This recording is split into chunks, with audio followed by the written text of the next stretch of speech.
Mr. Berke is recognized for 30 minutes. Mr. Lewandowski, did you ever become concerned that the president had asked you to do something that could expose you to criminal liability? Did you ever become concerned that the president of the United States had asked you to do something that could expose you to criminal liability? Was I concerned that the president asked me to do something? Not to the best of my knowledge. Were you ever concerned that the president had asked you to do something that put you in harm's way, made you feel that you were in trouble? I think I've asked and answered that question. Sir, I'd like to show you a video of an interview you did on Fox News. This was on January 16th, 2018. Oh, take the fifth. Look, you take the fifth when you're in trouble. I didn't do anything, and the campaign didn't do anything. And so I have no reason to take the fifth. I'm going to answer every question. Sir, you were answering that with regard to your appearance before the House Intelligence Committee. You say you take the fifth when you were in trouble.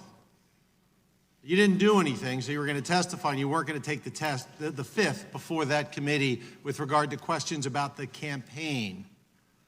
Were you concerned, sir, that you had done something with regard to delivering or agreeing to deliver the president's message, and therefore you could get in trouble based on what you agreed to do and attempted to do? I have no concerns. Isn't it a fact, sir, that contrary to your testimony that you voluntarily appeared in front of the special counsel, when you were called to provide answers to the special counsel, you indicated your intent to assert your rights under the Fifth Amendment not to self-incriminate? Is that true? Not to the best of my recollection. Is that in the report, sir? Isn't that true, sir, that you refused to testify without receiving immunity? I don't believe that's accurate. I'd be happy if you could show me that is in the report. I'd be happy to answer it. Sir, is it your testimony under oath that you never received immunity prior to answering questions of the special counsel? That's a question for Special Counsel Mueller, and I won't be answering mechanics of the investigation.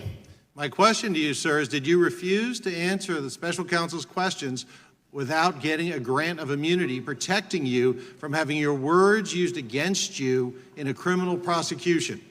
I've asked and answered your question. Are you denying, sir, that you refused to answer questions and asserted your rights under the Fifth Amendment not to self-incriminate unless the special counsel gave you immunity? I've asked and answered your question, sir. Sir, do you agree with your statement that you would assert the Fifth Amendment if you believed you were in trouble, to quote your words to Fox News? I don't think I was under any obligation when speaking to Fox News to not engage in hyperbole if I so chose.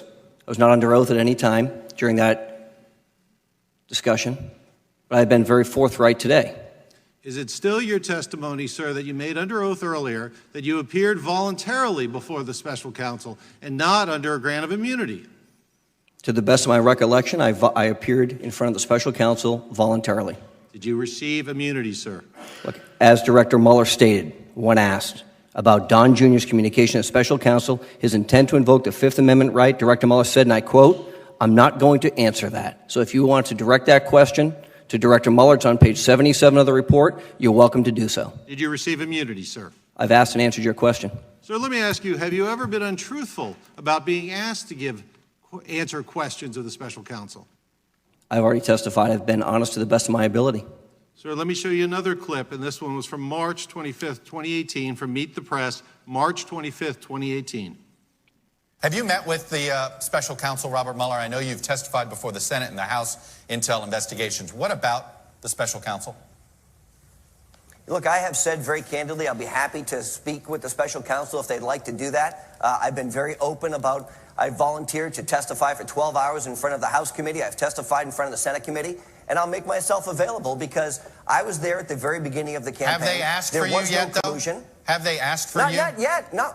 You've no, not been subpoenaed, yet, Chuck, nothing? Okay. Sir, was that truthful, what you said on national television on March 25th, 2018, that the special counsel had not asked to speak to you at that date? I don't know if they asked to speak to me by that date. So you know your interview that's reported in the special counsel report was on April 6, 2018. Is that accurate?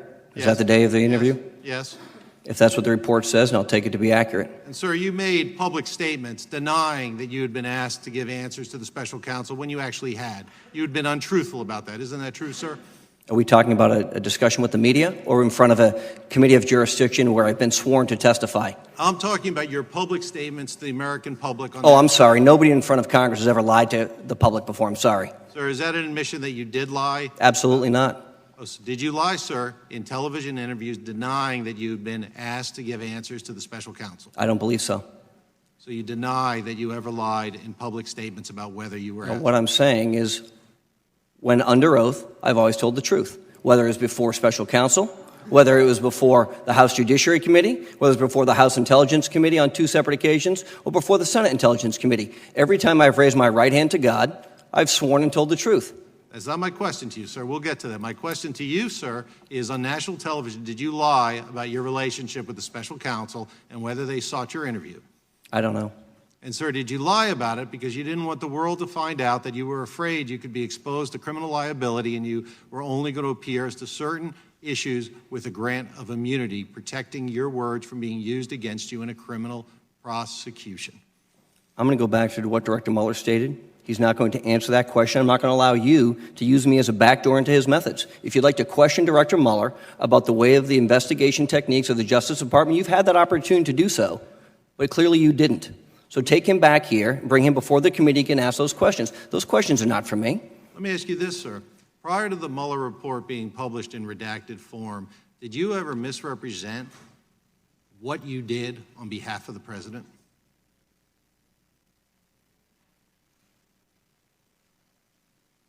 I can't think of an instance where that would have occurred. Let me show you an interview that you did on May 14th, 2019. Excuse me. I'm going to show it to you from February 22nd, 2019. Let me show it to you. Excuse me, May 14th, 2019. Thank you. I don't ever remember the president ever asking me to get involved with Jeff Sessions or the Department of Justice in any way, shape, or form ever. Did you hear that, sir? That was you saying on MSNBC, you don't ever remember the president ever asking you to get involved with Jeff Sessions or the Department of Justice in any way, shape, or form.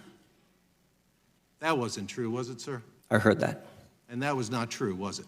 I have no obligation to be honest with the media because they're just as dishonest as anybody else.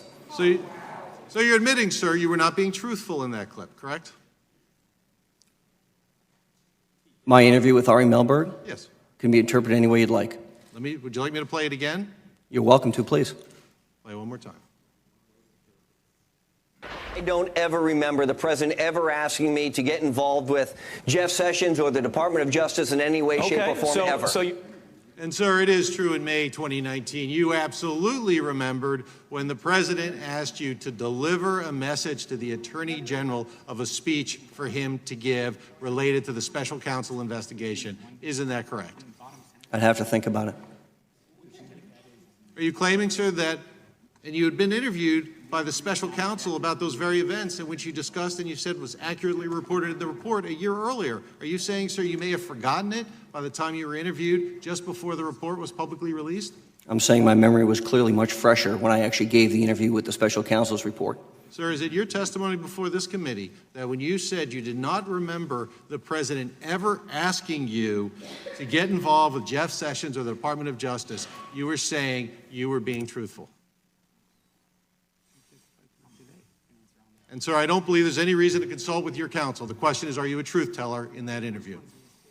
I'm a truth teller every time I stand before Congress or a committee of jurisdiction and raise my hand and swear to God under oath. My question, sir, is when you said the president never asked you to get involved with Mr. Sessions. I have no obligation to have a candid conversation with the media whatsoever, just like they have no obligation to cover me honestly, and they do it inaccurately all the time. So you're admitting that on national television you were lying there? What I'm saying is they have been inaccurate on many occasions, and perhaps I was inaccurate at that time. So I want to remind you you're under oath. And am I right, sir, that the reason why you didn't admit that the president had asked you to deliver a message to the Attorney General about investigations because you knew it was wrong and you were concerned about your own exposure and you didn't have immunity in that interview? Isn't that correct? Which interview? The one we just watched where you lied about the president asking you to deliver a message. I didn't know I could get immunity from a media outlet. And I want to clarify, the date of that interview was February 22nd, 2019, just to be clear. The date is February 22nd, as I originally stated, 2019. Sir, let me ask you a question. Did you So what was say the that- inaccuracy earlier? Because I missed that. Sir, let me ask you, did you say that because you wanted to protect the president? Not to the best of my recollection. Sir, did you deny it because you wanted to protect yourself? Not to the best of my recollection, Mr. So Berke. why did you lie on national television, sir, about the president giving you a message to the Attorney General about the special counsel's investigation? I don't recall that particular day and my mindset at the time, so I couldn't answer that. Can you offer any explanation for why you would lie on national TV other than concern about protecting yourself and the president? Well, I know previously the chairman asked witnesses not to guess, so I'd prefer not to guess unless the chairman has changed his tune on that. So you can't give me any other explanation except your concern that you or the president could be criminally exposed based on what you attempted to do on his behalf. Is that correct? I didn't say that. Can you give me any explanation? I said Other if, than if that. you'd like me to take a guess, which the chairman has asked previous witnesses that he didn't want guessing, if we're changing the rules of the committee once again, I'll be happy to try and take a guess with the caveats that I don't recall that particular interview. I'm not exactly sure where I was the time it transpired. I don't exactly remember that particular day and what was transpiring in my life. I'll be happy to take that caveat. And with that said, I don't recall it. Sir, let me ask you about your earlier testimony a few minutes ago that you're truthful when you take an oath, as you did earlier today before this committee. I'd like to put up a slide that you were asked about earlier, if I may. And this is the actual statement that you made to the special counsel that you said was accurate. I'm quoting. That's a direct quote. It's right in front of you, sir, on the screen. That's a direct quote from the report on page 92. And it said, Lewandowski did not want to meet at the Department of Justice because he did not want a public log of his visit. You were asked about that. Now, sir, do you deny that you told the special counsel you did not want a public log of your visit with the Attorney General?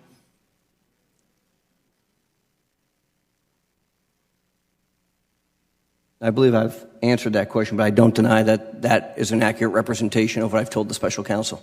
Okay. And is it an accurate representation of what you said before, which I didn't quite follow, that you did not want a public log of your visit because you wanted to have a casual dinner with the special counsel, and that's why you didn't want there to be a record of your visit? Was that your testimony earlier today, sir? I had no interest in having a casual dinner with the special counsel, no, sir. I'm sorry, with the Attorney General, sir. Are you clarifying the question? I am, sir. Okay, could you repeat it, please? Yes, sir. Your earlier testimony was that the reason you didn't want a public log is because you wanted to have a casual dinner with the Attorney General. Was that your earlier testimony? That seems to be accurate. Sir, having a casual dinner with the Attorney General has nothing to do with why you wouldn't want a public log of your visit with the Attorney General, does it? It does.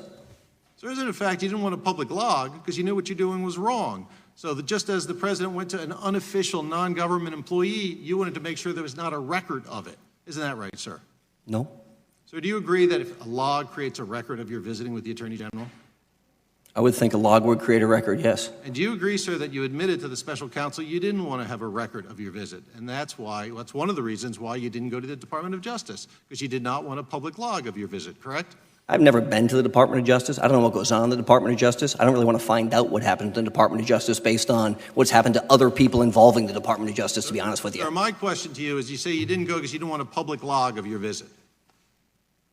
Are you asking me the same question I've just answered? Yeah, I have stipulated to the fact that what is in the Mueller report about a public log is accurate to the best of my recollection. I'll be happy to answer it again, but it's still accurate to the best of my recollection. That's because you didn't want a public record of it, correct?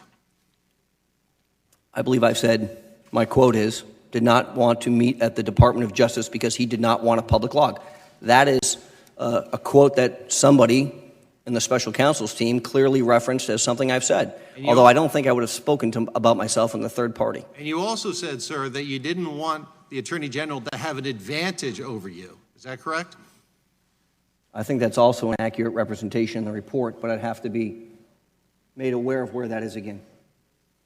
So on page 92, it's quoted right in front of you. So I ask you, sir, again, if you didn't think you were doing anything wrong and you weren't being brought in to pressure and bully the Attorney General, why did you not want him to have an advantage over you?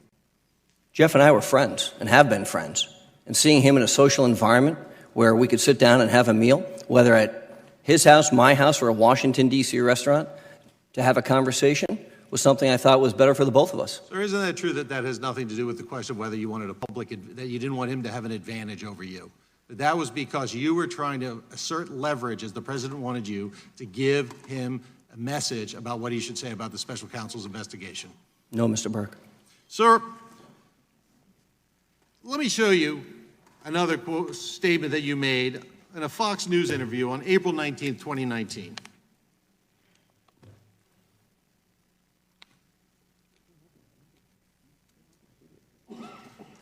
Yeah, I never delivered any document to Jeff Sessions. I never had an in-depth conversation with Senator Sessions or Attorney General Jeff Sessions. Yeah. Look, I've spoken to Attorney General Sessions on dozens of occasions, but never did I ask him to interfere with the Mueller investigation. Never did I ask him to, do anything other than what was completely legal, which was continue to do his job. Now, sir, that was April 19th. I'll represent you. That was the day after the redacted Mueller report came out on April 18th. Sir, you said you never delivered a message to Jeff Sessions. That's what you said in there, right? You were asked to deliver that message. Isn't that correct, sir? I believe that's accurate compared as it comprised in the report, yes. But the meeting never transpired. And you said, sir, you never did anything other than what was completely legal. And you said that, sir, because you knew if you delivered that message that told the Attorney General to instruct the special counsel to limit the investigation to exclude the president, that would not be legal. Isn't that correct, sir?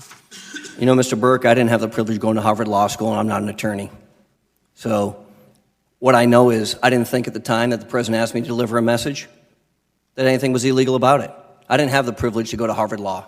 So if you're telling me that in your opinion that would have been illegal, then that's your opinion to it. But I never assumed that, never thought about it at the time, and haven't thought about it now. Sir, you did think about it. What else have I thought about, Mr. Berke? Sir, you are, let me ask you this question, sir. Mr. Berke, what else have I thought about if you've just told me that? Point of order, Mr. Chairman. The witness doesn't get to ask questions. He gets to answer them. You're not getting asked in this 30 either. Let me ask you, sir. You were asked about why you didn't deliver the message. You said you went on vacation for 2 weeks. Over a month after the president directed you to deliver that message to the Attorney General Sessions, you didn't deliver it, right? Because you met with the president a month later on July 17th. Is that correct? I believe that's what the report says. Okay. So you've been back from vacation for 2 weeks. You even went to Washington to meet with the president. Why didn't you deliver the message that the president asked you to deliver it unless you didn't deliver it because you knew it was improper to deliver? Mr. Berke, it wasn't a priority. For who? For me. It was a priority for the president, isn't that right? You'd have to ask the president that question. Didn't the president tell you it was a priority? Didn't he ask you at your second meeting in July, did you deliver the message yet to the Attorney General? Didn't he ask you that? Mr. Berke, I can't disclose any conversations on in the Mueller report. That is in the Mueller report. Okay, where is that, please? You testified. What page is that on, sir, to refresh my memory? Sir, let me ask you a question. Do you remember the president asking you that? Could you please reference me the page number so I can review it? Sir, did the president ask you do you remember testifying earlier that you said the president said if Mr. Sessions will not meet with you for you to deliver that message, you should tell him he's fired, correct? Again, if there's a reference to the report, I'd like to refresh my memory. It's been a long day. Sir, how about I'm sure you appreciate that. How about if I reference you to your testimony? Do you recall testifying to that earlier today? Again, it's been a long day. I believe it to the best of my knowledge that that's what I said, but if there's a reference to the Mueller report, I ask you to point it to me. So let me ask you, sir, if it wasn't a priority for you to deliver the message, why did you enlist Mr. Dearborn to deliver the message for the president? Again, I can't speak to private conversations I would have had with Mr. Dearborn at the advice of counsel. Not asking private conversations. The fact that you did it is already disclosed in the report. I'm asking you, why did you do it? Why? What's going on? I knew Mr. Dearborn. Why did you do it?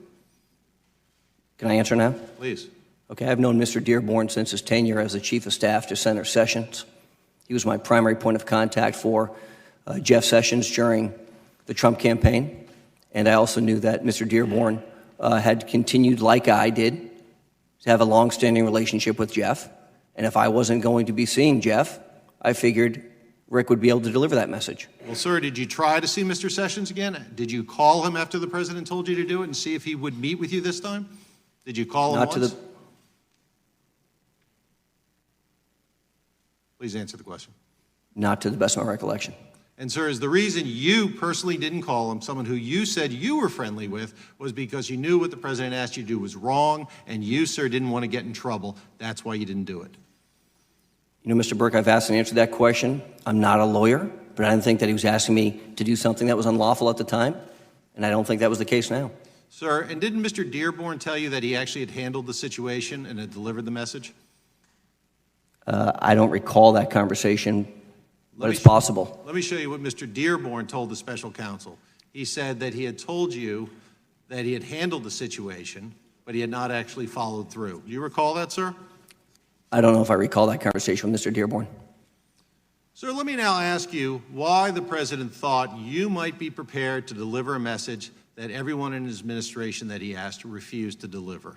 Sir, am I correct that a few weeks before you met with the president in June of 2017, you had a conversation with his senior staff about joining the administration in a very senior role? I'm sorry, the question was in which time frame? A few weeks before you met with the president the first time in June of 2017, and he asked you to deliver a message to the Attorney General. And the question is what, sir? That you had discussions with the president's senior staff about joining the administration in a senior role. I can't speak to conversations I may not have with senior staff members of the administration to preserve the privilege which they've invoked. So it's such a sacred privilege, you would not disclose private communications because that would be wrong. Is that your testimony, sir? No, my testimony is that the White House is directed to not disclose the substance of any discussions with the president or his advisors to protect executive branch confidentiality. Well, and I recognize that's not my privilege, but I am respecting the decision of the White House. Well, sir, didn't you publish a book in which you disclosed these very conversations you had with senior White House officials? Which book do you reference? I've written 2 New York Times bestsellers in a year, so could you refresh my memory which one? I'm asking you about the bestseller, Let Trump Be Trump. That was a hell of a book, by the way. Yes, I did write that book. And you disclosed it. Point of order, Mr. Chairman. I request that the chair order the witness to answer the question. I did answer the question. I wrote Let Trump Be Trump. Available at fine bookstores everywhere is my guess. Let me ask you about you, and do you recall, sir, let me show you some things you wrote in your book. Do you recall you met at the White House right in late May 2017? Do you recall that? I do recall meeting then with Mr. Trump in the Oval Office in late May of 2017. Yes, I do. And let me show you, sir. Here's what you wrote. You wrote, and that was just after his first trip abroad as president, correct? I don't know his travel schedule as well as you do, but it's possible. Let me show you what you wrote, sir. Multiple times during his trip abroad and even during the plane ride home, the boss talked about bringing us in to restore order to the West Wing. Is that what you wrote, sir? I mean, it looks like I wrote it. Okay. And you recall, sir, that before you met with the president, his chief of staff, Reince Priebus, and his senior advisor, Steve Bannon, described what kind of role you were being considered for. Do you remember that, sir? I can't discuss private conversations with the senior staff. Mr. Berke, I've answered that many times. I know you can't discuss it, but you can write about it. So let's look at what you wrote about it, sir. We could go. You should buy the book. It's very good. Let's look at it. So, Corey Lewandowski, per their plans, you wrote, and this was the plans Mr. Priebus and Bannon shared with you, was going to oversee political operations, presidential appointments, and the RNC, as well as the campaign's handling of Russian meddling in the 2016 election. He would be on the same level as Jared, a senior advisor. Was that true, sir, what you wrote there, that they were talking about you in late May, joining the position and playing that role? The book is accurate. And, sir, if you keep going on, if we could go what you met with the president, and the president said he didn't want to do it right now, meaning when you met with him, because if the place isn't working better in the next 4 or 5 weeks, I'm firing everyone. Is that correct? Again, I believe the book is accurate. Now, and you thought this was an incredible opportunity, as you wrote, right? Like a little kid in Little League getting to play in the World Series, correct? That's what you wrote? Yes, having the privilege to be inside the Oval Office speaking to the President of the United States after growing up poor in Lowell, Massachusetts, not attending Harvard or graduating Phi Beta Kappa from Duke, yeah, it's a pretty amazing opportunity. And, sir, and you knew for for Donald Trump as president or candidate that, as you wrote next, loyalty is the currency of the realm, and nothing hurts him deeper than when someone he trusts is disloyal. Is that correct? I believe that's in the book. Okay. So when he asked you a few weeks after this meeting to deliver this message as a non-government employee to the Attorney General, you knew that you were being considered for a senior position on the same level as Jared Kushner, and you also knew how the president values loyalty. Isn't that correct? No, sir. You deny that those conversations happened that you just talked about? No, sir. And that was weeks before you met with the president, correct, sir? I met with the president in late May, as the book detailed accurately. And, sir, But you also read the rest of the paragraph, which said, we don't want you to come in at this time because if it doesn't work out, I'm going to fire everybody. he said now, but he was dangling the position of the most senior level for you. Isn't that correct?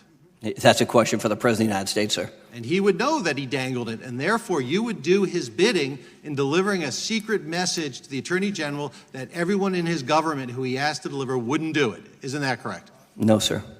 All right, sir, well, let me ask you about this role you were going to have. Because if we could show you another quote that you wrote of how this role was described, part of your duties, if we could go to the next slide, please. Part of the duties, as Reince Priebus said, Corey is going to come in and run the Russia investigation.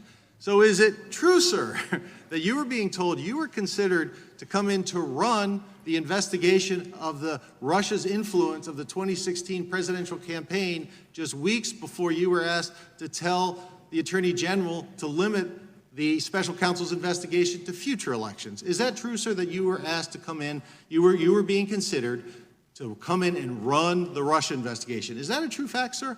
It's true that that's what Mr. Priebus wanted, yes. And sir, what did you understand your role would be? That the president was going to bring in his former campaign manager until June of 2016 when he fired you to run the investigation of whether Russia influenced the 2016 campaign and did something improper with the Trump campaign? Is that what your understanding was, sir?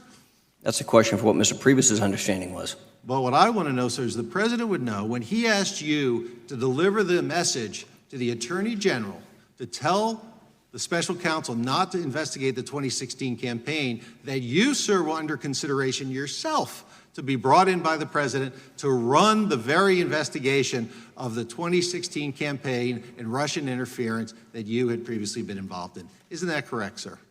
Not to the best of my knowledge, no. Sir, it was not raised with you that you were going to be considered to run the Russia investigation? That was Mr. Priebus's idea, not the president's idea. And Mr. Bannon, correct? I don't know if Mr. Bannon was involved in that. It's possible. And the president, prior to your meeting, had discussed with you how much he wanted you to come join the administration just prior to that meeting as he was on his trip, on his way back. Isn't that what you said, sir? No, I didn't speak to him while he's overseas. On his way back, he raised that issue. Isn't that true, sir? That's what you wrote. I don't believe I said that I spoke to the president while he traveled back from overseas. Did he raise with you joining the administration before that meeting, sir? I've spoken to the president and president-elect multiple times about opportunities, but I can't divulge those conversations. I'm sorry. Well, you already did in your book, sir. And you've already said that those conversations happened and were true, correct? And what I stated was that was Mr. Priebus's idea, not the president's idea. But, sir, you also wrote, and we just read it, that multiple times during his trip abroad and even during his plane ride home, the boss talked about bringing us in to restore order to the White House. Didn't you write that, sir? If that's what the book says, I don't have it in front of me. Yes, it does. Okay, I'd like to see that so I can verify the validity of it. All right. Let's put the slide back. You know, we're not going to take the time. We saw the slide earlier. Let me continue, sir. Sir, let me ask you a question. You were asked about, you knew that the special counsel report found systematic interference by Russians in the election, correct? I'd like to restate I've never read the special counsel's report. Sir, do you take the report lightly? Do you think it's not a serious matter what the special counsel did? If you're putting words in my mouth, those are inaccurate. Never have I stated that. Sir, did you know you were mentioned in there like 129 times, correct? Is that accurate, 129 times, sir? Do you know how many times? I do not know. Do you? Sir, isn't it true that just last week you were appearing at an event to autograph copies of the special counsel report, and you said you couldn't sign every page because you were mentioned in it so much? No, I think that's a misrepresentation of what someone else said. Did you go to an event where you signed copies of the special counsel report, sir? I did attend a book signing where the report was available, but I never read the report. And I ask you again, sir, do you make light of the special counsel's finding of Russia's role and attempt to try to interfere with the 2016 election? I'm outraged at your characterization of my statements. Never have I said that. Never have I called into question the validity of the Mueller report or alluded to the fact that I wanted to see Russia interfere with the election. As a matter of fact, my testimony here today has been completely the opposite of that. So for you to intimate that that's what my statement is about the Mueller report is grossly out of line. Sir, let me show you something in the Mueller report that you had agreed to sign at an event. If we could go to the next slide, please.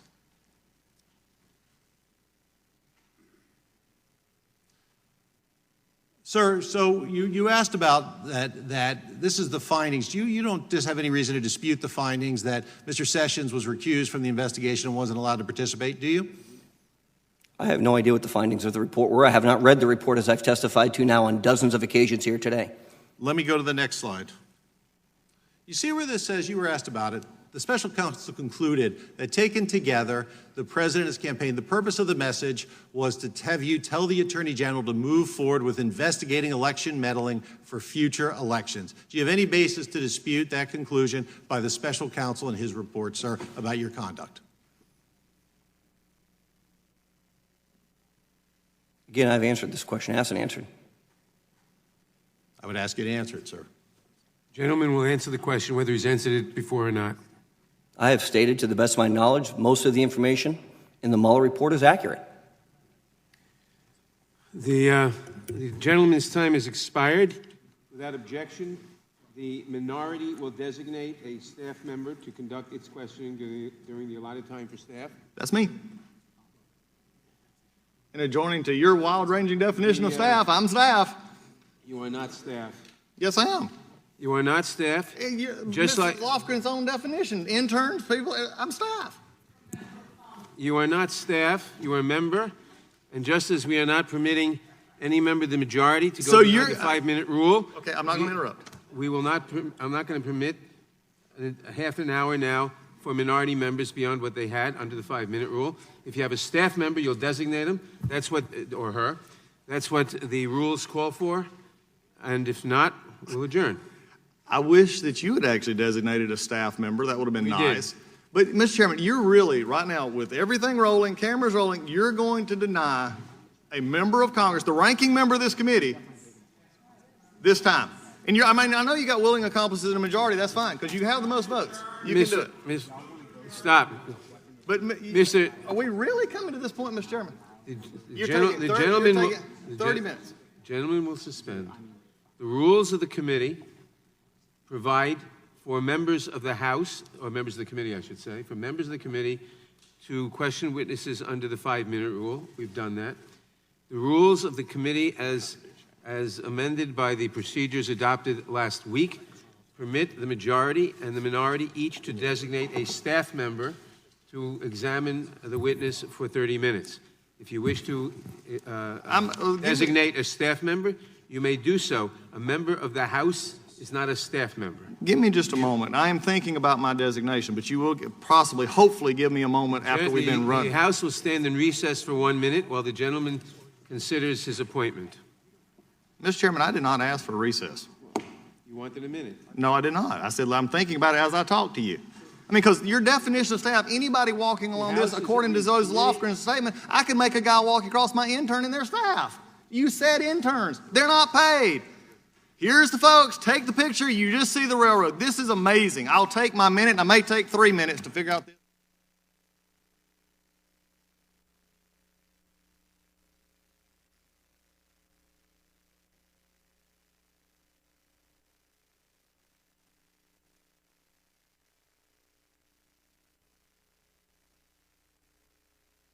Just so everybody is clear, we are in a 1-minute recess. Mr. Chairman, while we're in that recess, I wonder if you could indulge a question, just out of curiosity.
No, really? We're gonna let a staff sit there now? Come on, Eric. The committee will reconvene. Without objection, the minority will designate the staff member to conduct this questioning during the allotted time for staff. Mr. Chairman, The staff member. Mr. Chairman, after deliberation and looking at this, I cannot go along with the chairman's sham and the majority sham in this hearing and designating a staff member. We have said all along, this is not an impeachment inquiry. This is not something that should have happened to start with. I refuse to go along with the chairman's faux impeachment process. So we are at this point. Keep going. So we're not going to designate. We'll continue to litigate this on other fronts. But, Mr. Chairman, you Very have made well. a shame of this committee today. Mr. Chairman, Very well. a parliamentary inquiry. This completes Mr. Chairman, the questioning Mr. of Chairman, Mr. Lewandowski for today. Mr. Chairman, We thank our witness for participating. Mr. Chairman, can you In light hear of his- me? Can you hear me now? Oh, all right, I'll recognize Thank a you. parliamentary inquiry. If it's Parliamentary, about- I just want to be for what sure. purpose- for I what just want to purpose be is- sure I for- understand the rules correctly. for what Parliamentary purpose does- inquiry. Just a minute. For what purpose does the gentleman seek A recognition? parliamentary inquiry. The gentleman will state his parliamentary inquiry. Correctly. You have talking to your mic. I can't hear you. Minutes. Say again? As duly elected members of this committee and as elected members of the House of Representatives, each of us is limited to 5 minutes. That's correct. But an unelected consultant is allotted 30 minutes in open hearing. Is this correct? That's what our rules. The rules of the committee, as amended by the committee vote last week, provide that members of the House, of the committee, that is, have 5 minutes apiece to question witnesses. So members of the Then, House- The rules of the committee also, as amended last week, also provide a half an hour per witness for counsel, for staff questioning of the witness, 30 minutes for the majority and 30 minutes for the minority staff. Those are the rules of the committee. So members of the House are now subordinate to hired consultants. Thank That's you. not a parliamentary inquiry. And that is true. This completes the questioning of Mr. Lewandowski for today. We thank our witness for participating. In light of his repeated assertions of privilege, I will take those matters under advisement, and we will recess the hearing subject to the call of the chair until a later date. Mr. Chairman, The we're hearing will going to now be, stand in recess subject to the call of the chair. Mr. Chairman, we're going to be submitting a letter to the chair with a couple of areas of clarification once the hearing is done. Yeah, definitely. You may want to know.